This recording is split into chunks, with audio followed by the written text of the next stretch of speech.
Keď budete s vašimi psami trénovať pozitívnym posilňovaním, budete k ním pristupovať veľmi jemne, citlivo, tak vaše psy vôbec nepotrebujú autoritu na to, aby počúvali vaše povely. Pozrite sa na to. Tak, Bastien je hotelový psík, že? Hotelový psík. No a došiel na výcvik, že? Potrenujeme s ním. Dole, dole, dole.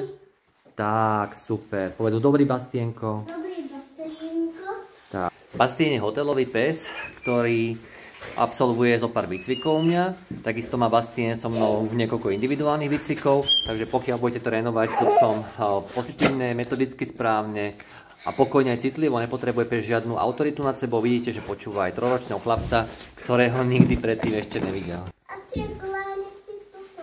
Láhni si túto, no povedz mu to ešte. Láhni si. Rubičku daj dole, dole, dole, dole, na zem. Tak, super. Superko, Bastinko, ja ti to dám na chrbátik. Daj mu to do pusinky, dobre? Nie na chrbátik, tak, super.